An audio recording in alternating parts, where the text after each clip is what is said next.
नमस्कार दोस्तों, स्वागत है आपका नए ब्लॉग में।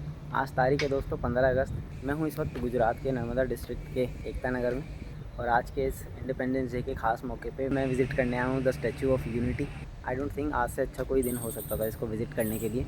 आज दोस्तों हम सिर्फ एक स्टैचू विज़िट करने नहीं जा रहे, भारत की यूनिटी को सेलिब्रेट करेंगे। तो वीडियो में बने रहना, काफ़ी इंटरेस्टिंग होने वाली है। काफ़ी अलग अलग चीज़ें आपको देखने को मिलेंगी आज की एक ही वीडियो में। बाकी चैनल को जिसने सब्सक्राइब नहीं किया है सब्सक्राइब कर लेना। अब बढ़ते हैं वीडियो में आगे। तो सबसे पहले जानते हैं दोस्तों यहाँ तक पहुँचा कैसे जाए। तो स्टैचू ऑफ यूनिटी विजिट करने का सबसे पहला ऑप्शन आपका रहेगा बाय ट्रेन। वैसे तो इसका खुद का रेलवे स्टेशन बना हुआ है एकता नगर का, बट यहाँ के लिए डायरेक्ट ट्रेन बहुत कम है। तो आपको सबसे पहले पहुँचना पड़ेगा वडोदरा। वडोदरा से आपको कनेक्टिंग ट्रेन ईजिली मिल जाएगी, 1.5 घंटे का वहाँ से समय लगेगा यहाँ तक पहुँचने में। सेकंड ऑप्शन दोस्तों आपका रहेगा बाय बस। उसके लिए भी आपको वडोदरा ही आना पड़ेगा, डायरेक्ट बसेज नहीं मिलेंगी और स्टेट से। थर्ड ऑप्शन अगर आप फ्लाइट से आ रहे हो तो उसके लिए भी सबसे नज़दीकी एयरपोर्ट जो पड़ेगा वो वडोदरा का ही है। तो कुल मिला के अगर स्टैचू ऑफ यूनिटी विजिट करना है तो उसका गेटवे पॉइंट रहेगा वडोदरा। एकता नगर में दोस्तों गवर्नमेंट की तरफ से यहाँ पे इलेक्ट्रिक बसेस चलती हैं जो कि सभी टूरिस्ट के लिए बिल्कुल फ्री ऑफ कॉस्ट रहती है। उससे आप स्टैचू ऑफ यूनिटी और भी जो टूरिस्ट अट्रैक्शन है वहाँ तक बिल्कुल फ्री में ट्रैवल कर सकते हो। तो ये गवर्नमेंट की तरफ से बड़ी अच्छी चीज़ है, थोड़े पैसे भी सेव हो जाते हैं ट्रिप पे आते हैं तो। यहाँ पे इस तरीके की आपको फ्री इलेक्ट्रिक बस की सेवा मिल जाएगी। मैं भी इसी का इस्तेमाल करके अभी जा रहा हूँ।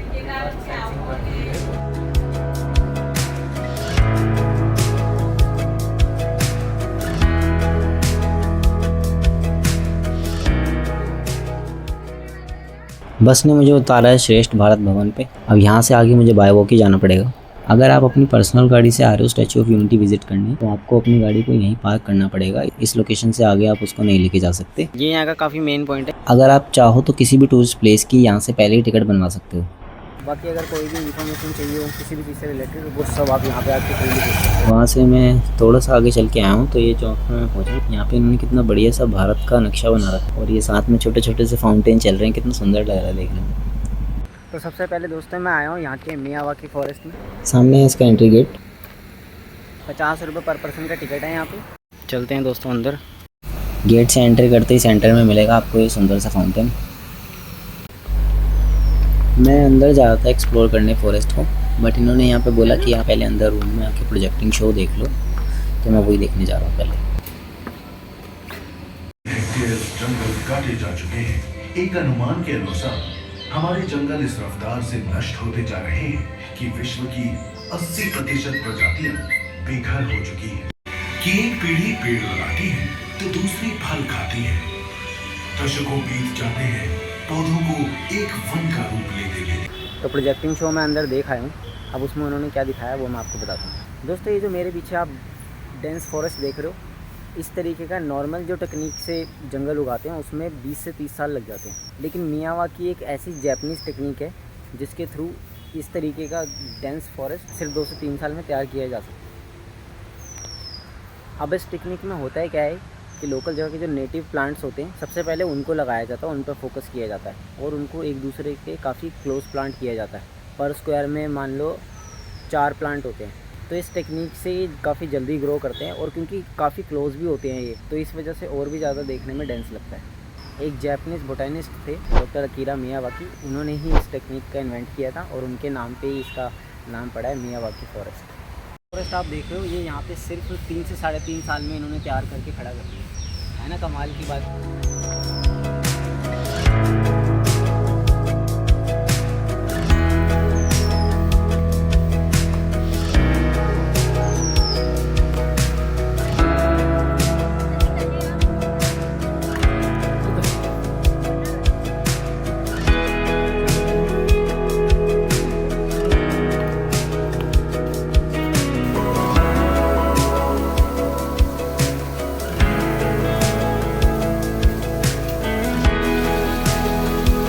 पानी कितना मस्त लग रहा है यहाँ पे गिरता हुआ।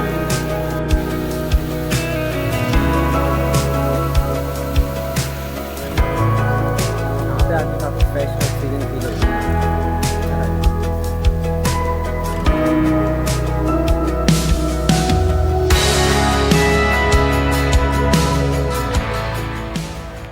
जंगल में घूमते घूमते मुझे ये मिला, कुछ तो बना हुआ है, बढ़िया लग रहा है। इसके साथ ही ये एक ब्रिज बना हुआ है छोटू सा। मछलियाँ भी हैं इसके अंदर। पानी कितना साफ़ है, क्लियर दिखाई दे रही है मछली। यहाँ से चलते हैं आप बाहर, अब सीधा चलेंगे द स्टैचू ऑफ यूनिटी। बाहर की तरफ जा रहा था मैं, बीच में मुझे दिखाए मधुमक्खी का छत्ता। इतना रियल बना रखा है इन्होंने, मतलब दूर से देख के तो कोई बोल ही नहीं सकता ये फेक है। यहाँ पे आपको ऐसे पिंक कलर के ऑटो देखने को मिलेंगे और इनको यहाँ पे सिर्फ लेडीज़ ही चलाती हैं। तो वहाँ पे जो पिंक वाले ऑटो खड़े थे वो ऑलरेडी बुकड थे, तो मेरे को फिर ये दूसरा वाला ही ऑटो करना पड़ा।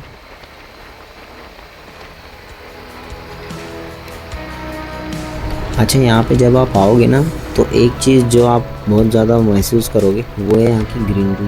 मतलब इतनी ज़्यादा ग्रीनरी है यहाँ पे, हर तरफ ही ग्रीनरी ग्रीनरी दिख रही है जहाँ भी मैं देख रहा हूँ। ऐसा लग रहा है बहुत ऊंचाई पे मैं कहीं हिल स्टेशन पे पहुँच गया हूँ। तो पहुँच गया हूँ मैं ऐसे कैंपस के बाहर। अब चलते हैं, एंट्री करते हैं अंदर। भीड़ देखो यहाँ टिकट काउंटर पे कितनी हो रही है, क्योंकि आज 15 अगस्त का दिन है, एक तो वीकेंड है ऊपर से। यहाँ से ले लिया मैंने एंट्री। यहाँ से जाना है अपने को सीधा। यहाँ तक तो दोस्तों सेम थी लाइन, यहाँ जाके अलग हो जाती है, इधर लेडीज़ की इधर जेंट्स। तो एंट्री मैंने कर ली है दोस्तों स्टैचू ऑफ यूनिटी के अंदर, मेरे पीछे आप देख सकते हो। यहाँ पे दोस्तों 3 प्रकार की एंट्री टिकट्स है और उन तीनों में डिफरेंस क्या है वो मैं आपको बताता हूँ। एक तो है नॉर्मल एंट्री टिकट जिसमें आप कैंपस के बाहर घूम सकते हो, और एक है व्यूइंग गैलरी टिकट, उसमें आप स्टैचू के अंदर व्यूइंग गैलरी के अंदर जा सकते हो। और एक है एक्सप्रेस एंट्री, वो व्यूइंग गैलरी जैसी ही है, बस उसमें आपको क्या है चेकिंग वगैरह नहीं करनी पड़ती, बहुत इजीली एंट्री हो जाती है। अब तीनों टिकट का मैं प्राइस डिफरेंस बता देता हूँ आपको। जो नॉर्मल एंट्री टिकट है उसका तो 150 रुपये प्राइस है, और जो व्यूइंग गैलरी है वो है 380 पर पर्सन। तो जो एक्सप्रेस एंट्री है वो 1000 समथिंग है। तो आप अपनी प्रेफरेंस के हिसाब से देख सकते हैं आपको कौन सी टिकट चाहिए। बाकी अब चलते हैं अंदर पूरा कैंपस और स्टैचू को एक्सप्लोर करें। कितना बढ़िया लग रहा है पास से देखने में ये वाटरफॉल।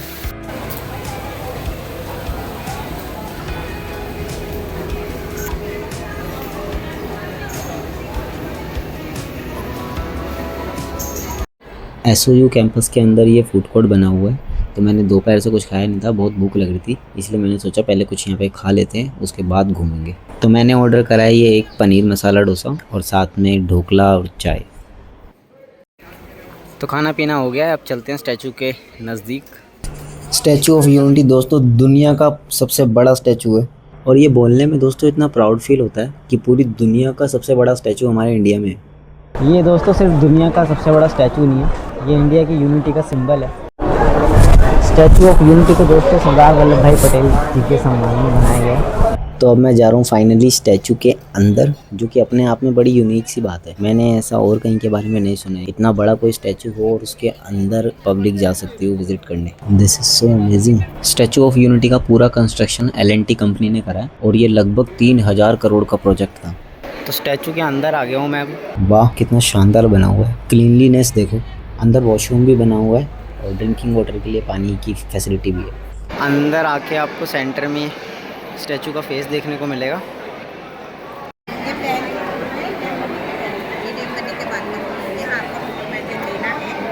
ये जो सामने आप देख रहे हो इसको आप स्टैचू का मिनी वर्जन कह सकते हो। इसको नज़दीक से देख के आप समझ सकते हो स्टैचू का थोड़ा सा स्ट्रक्चर कैसा है। यहाँ सामने इन्होंने कंस्ट्रक्शन दिखा रखी है, किस तरीके से स्टैचू का जो बेस है उसको तैयार किया गया है। अंदर एक प्रोजेक्टिंग रूम भी है जहाँ पे SOU के बारे में इंफॉर्मेशन दी जाती है। सरदार वल्लभ भाई पटेल को लोग द मैन ऑफ स्टील भी कहते थे।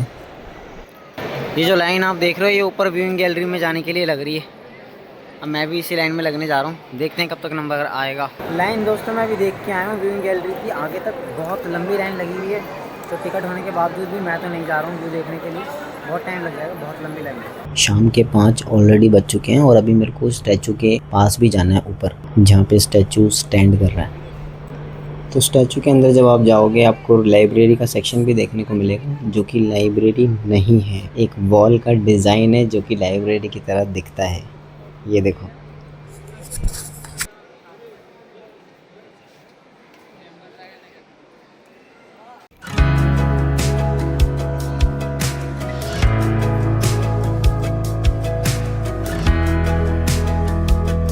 कितना ऊंची लग रही है भाई, यहाँ से मूर्ति बहुत ऊंची लग रही है। मेरे को ऊपर देखने में भी इतना अजीब सा लग रहा है भाई साहब।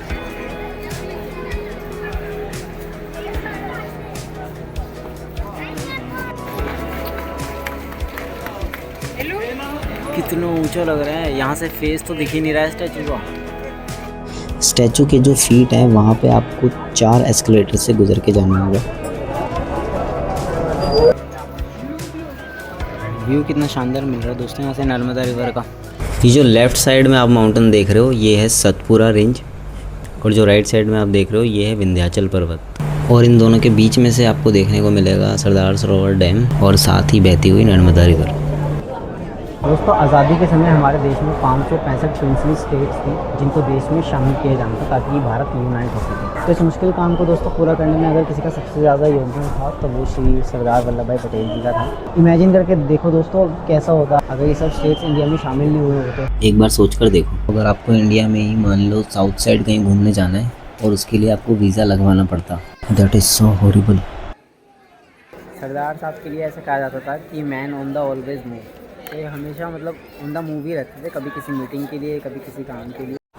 इसी चीज़ को दर्शाने के लिए जो आगे वाला पैर है वो हल्का सा उठा हुआ है दूसरे के कंपैरिजन में।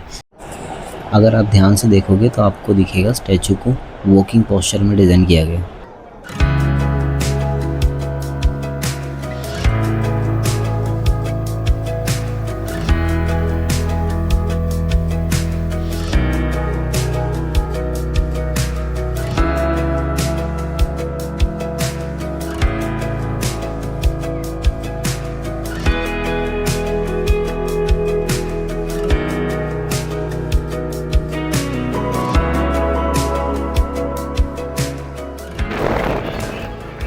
मौसम कितना शानदार हो रहा है आज, और इस टाइम तो बहुत तेज़ हवा चल रही है।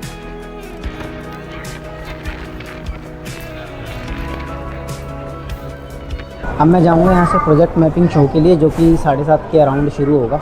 ये है कैंपस का सिटिंग एरिया जहाँ पे बैठ के शो देखते हैं। यहाँ पे लोग 6 बजे आके बैठना शुरू कर देते हैं जिससे कि वो आगे बैठ के देख सकें। यहाँ पे सिर्फ वही लोग बैठ सकते हैं जिन्होंने ऑनलाइन टिकट्स बुक करी है और उसमें sitting area SOU campus select करें। अगर आप ऑफलाइन टिकट लेके आओगे तो आपको बाहर की साइड हेलीपैड के पास बैठना पड़ेगा जहाँ पे बेंचेस लगे।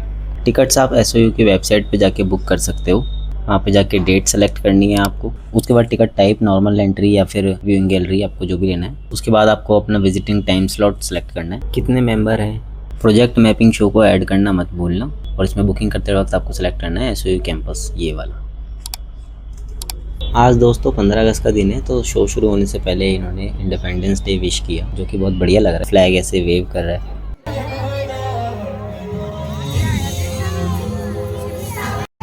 कृषक कार्मिक जनगण से था उसको प्यार अपार। परवानों को कौन गिरफ्तार कर पाया है? जेल से छूटते ही सरदार को कांग्रेस के नए राष्ट्र अध्यक्ष पद पर चुना गया और उनकी सरपरस्ती में राष्ट्रवादी भारतीयों ने तमाम ब्रिटिश सूबों में जीत हासिल कर वहां अपनी स्थानिक सरकारें बनाई। लक्ष्य एक, बोली अनेक, स्वर एक,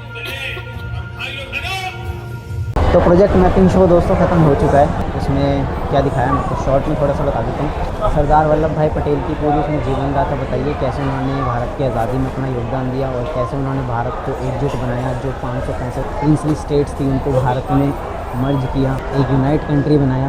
दोस्तों स्टैचू ऑफ यूनिटी को बनने में 46 मंथ्स का टाइम लगा और इसकी इंजीनियरिंग कैसे हुई है ये सब भी ये प्रोजेक्ट मैपिंग शो में दिखाया था। सबसे अच्छी चीज़ जो मुझे लगी आज था इंडिपेंडेंस डे और शो के एंड में इन्होंने राष्ट्रगान करवाया और उसके लिए सब स्टैंड अप हो रखे थे तो मुझे वो सब बहुत अच्छा लगा। जब राष्ट्रगान हो रहा था तो सीरियसली बताऊँ तो गूज़बम्स आ रहे थे। तो अब मैं बस से जा रहा हूँ वापस अपने होटल। और यहाँ पे दोस्तों जो बस स्टैंड बना हुआ है जब तक यहाँ से सारे टूरिस्ट चले नहीं जाते बस चलती रहती है कंटिन्यू। इस वीडियो को मैं यहीं एंड कर रहा हूँ। अब हम मिलेंगे एकता नगर के सेकंड एपिसोड में। स्टैचू ऑफ यूनिटी के अलावा और जो यहाँ के टूरिस्ट प्लेसेस रह गए हैं वो हम सेकंड डे में कवर करेंगे। तो चैनल को सब्सक्राइब कर लेना जिससे कि आपके पास नेक्स्ट वीडियो का नोटिफिकेशन आ जाए और मिस ना हो। और कमेंट्स में बता के जाना कि वीडियो आपको आज की कैसी लगी। तब तक के लिए बाय बाय दोस्तों, टेक केयर।